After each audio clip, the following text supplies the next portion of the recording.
Hi again, and welcome back to Financial Tea with Damilola. Yes, I know it's been a while. The world has been happening, and yes, we took a break, but now we're back, recharged, and better. And today, we're going to be talking about why oil prices still control the global economy. Yes, you can see where oil prices have gone to right now. It has moved and moved. They started with $65 a barrel this year. Now oil is at 89, going 90. And you're hearing all this and you're wondering, how does it affect me? Yeah, I know it affects you because you see queues, maybe at the filling station and you see prices going up. So you're feeling it in your pocket. But why does oil still affect the world at large? That's what we're going to be talking about today. Why oil prices still control the global economy and your money. Just sit down and listen. Oil is one of the very few commodities that can influence currencies, shape central bank decisions, and even move government budgets. It is that powerful. So when oil is in the news, you have to pay attention. And why is that? Because oil is used in a lot of things. It's used in shipping, your airline, the planes that are flying, they use oil. The cars, they use oil. So as a means of transportation generally, oil is very, very important. And because of that, any issue that affects the supply of oil affects the global market, the global economy generally.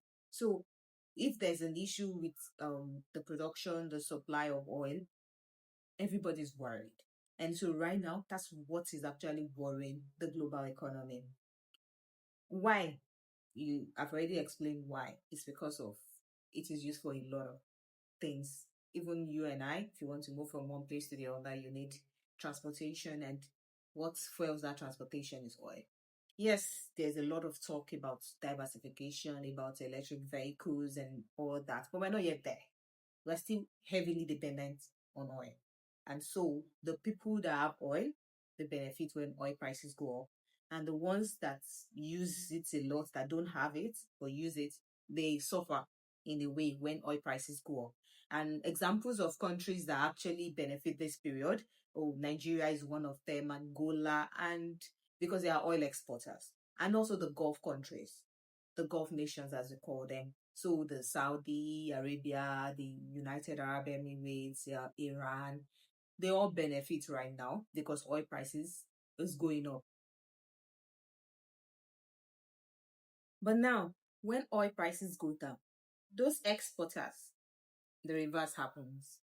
The revenue reduces, they feel currency pressure, they have a lot of currency moving out. So that's basically, on a simple thing, how it affects the exporter of oil. So now the importers, how does it affect them? You can already guess how it affects them. When oil prices go up, everything goes up. Their currency starts to weaken. Their government revenue is weakening because now they have to spend more. Their consumption comes through. So that's part of how it affects both the importer and exporter. For example, Nigeria is an exporter of oil. So naturally, you're supposed to get more revenue because as you sell oil, you get more for the per barrel that you sell. And naturally, your currency is supposed to strengthen. Naturally, your economy is supposed to be stronger. We are an anomaly because we are also a very big consumption country. But thankfully, the Dangote refinery has helped to cope such issues in a way that you don't feel it as much as you should have felt it. Like there's no queue and the likes. So that's part of the reason why you can say it's a bit better in Nigeria now. But now, the biggest importers, Europe. Europe is a big importer of oil. So right now, when oil prices are going up, it's affecting them. It's affecting their currency. It's affecting their government revenue. So in a layman's language, that's as simple and ABC as you can say why oil affects prices and global economy. Now let's talk of the Middle East. the Gulf countries. They are the largest exporters of oil. They benefit a lot when the prices of oil go up. So they have this power over the global economy as a whole. So whatever happen, you want to make them happy so that there's no disruption to the supply of oil. That's that's part of the reason why they have an OPEC, like the body governing all the oil exporters in the world to regulate all these things. And that's why Trump fights most of this because he feels they have and they hold too much power over the global economy. So right now, with the recent crisis with Netanyahu and the Iran crisis and the U.S. and Israeli Iran crisis, there's a lot of worry.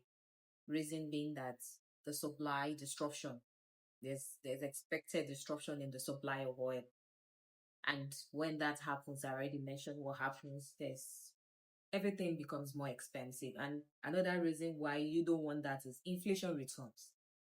Inflation returns, and inflation it's something that bites, and it takes time to tame. So imagine now the government is already taming inflation, and the fuel prices starting to go up. Everything in response to that, so it causes inflation. That's part of the reason. I know aside inflation, revenue is reduced, and people have to spend more. So everything is affected, and that's why this crisis it's really being more about the destruction of the oil and everything. Not to talk of the Sea of Hormuz, where the oil now passes, that is also now being blocked. So it's not just the destruction of okay, the Gulf countries